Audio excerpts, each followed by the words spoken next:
So got some seals, new silent chain. This is all OEM stuff, so should hopefully fit perfectly. Was gonna do that garlic bushing, but I decided to just leave that alone. And so hopefully these seals, new chain, will make this thing work as good as new. So here's the new chain on the bottom. Top one is the old one. Don't see a huge difference there. And I'm gonna knock out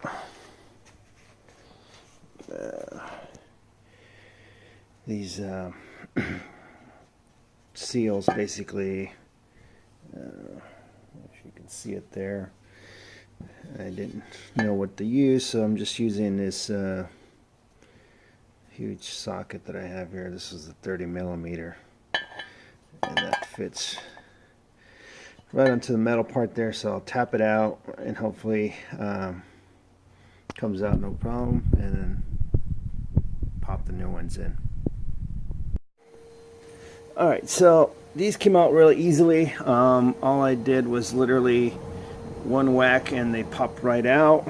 This one I had to, of course, flip it around, knock this spindle out of there, and now that I'm looking at it, you can kind of see it's in pretty bad condition. So I think this is the one that was leaking most of the fluid out of there, and I'm going to clean it up, of course, put a new one on there, and just give everything a really good cleaning.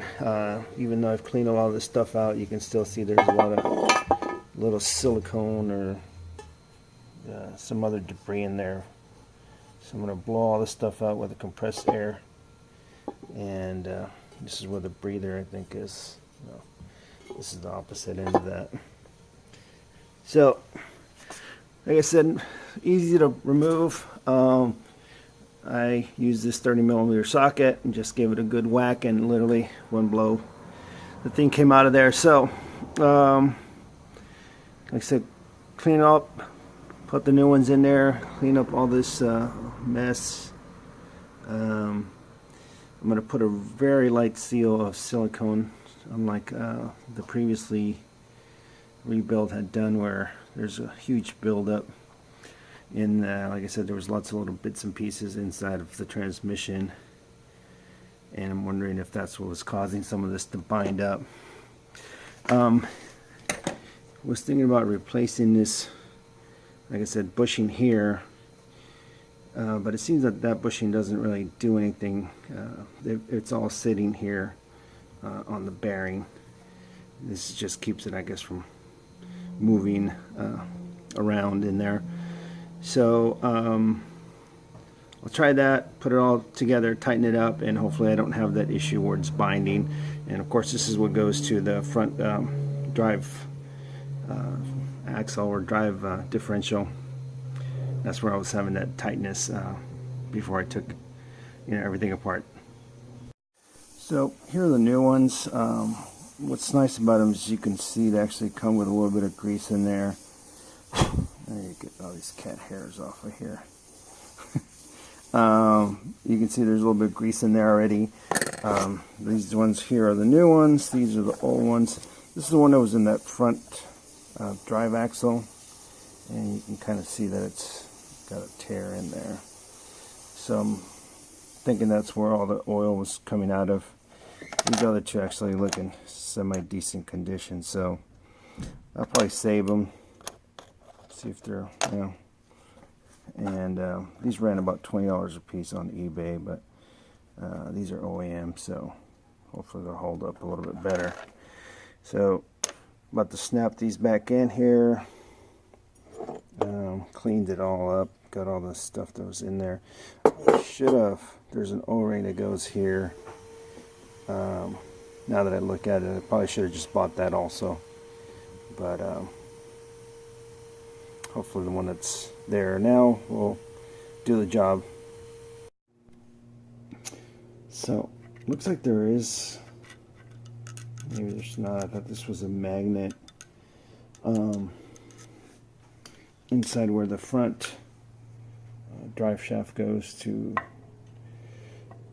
the front end, and just clean it up. I'm going to clean up all this stuff right here. You can see, I don't know if it's been binding or scraping here, so just gonna clean it all up, see what's going on, put it together. Hopefully, like I said, it moves a lot easier than when I first found it. So new seals in there, and these all, whatever, 10 bolts, 9 bolts, nice and tight.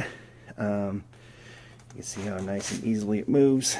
So gonna keep putting it together, and hopefully that's gonna still be the case, and see how it goes.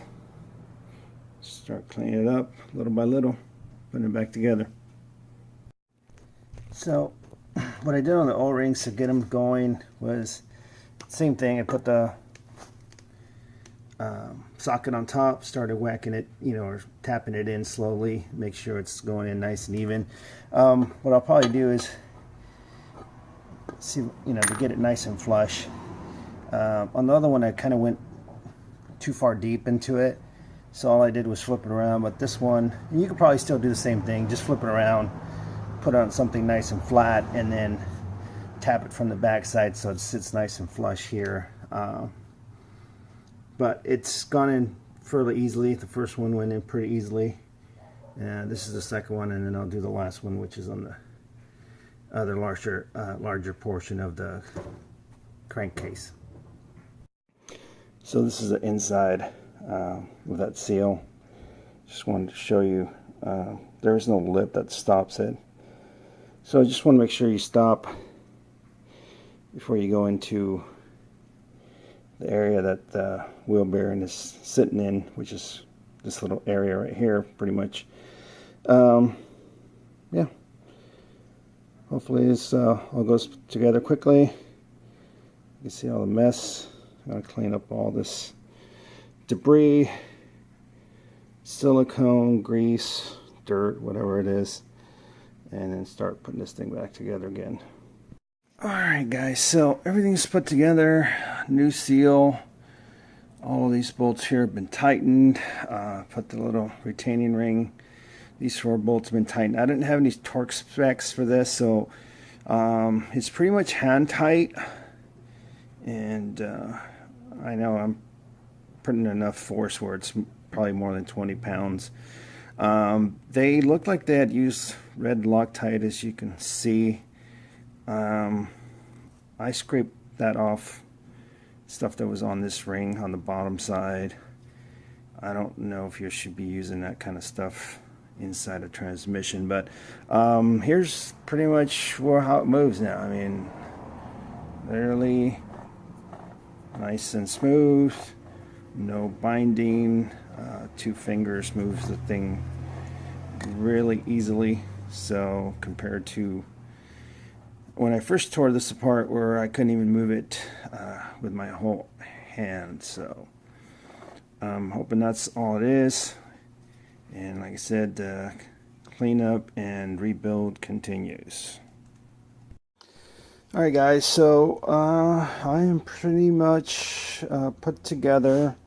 I just have to clean up the cover and make sure that's all clean. So just to tell you guys, so I put this together first. Of course, you saw that a little bit earlier. This is the last thing you're going to put on, is these cogs here. First you want to slip this one on with this pin, because that goes of course into this little gear selector here, and then of course that has to line up with the actual shifter here. Still think this is tight, but I'm not sure if that's the way it is, because it's, like I said, you're moving it with a lever, so you can see you have to put a little bit of force on it here, but I'm sure with the lever it's much easier. The chain that I put the new silent gear or silent chain, you can see it's still fairly loose.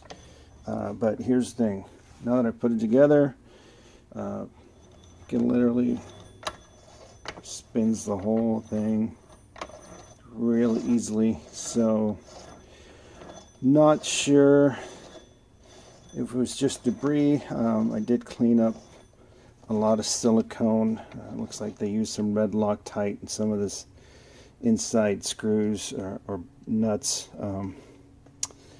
So hoping that's all it is. I'm going to put this together. I did clean off the edges, get most of that silicone off there.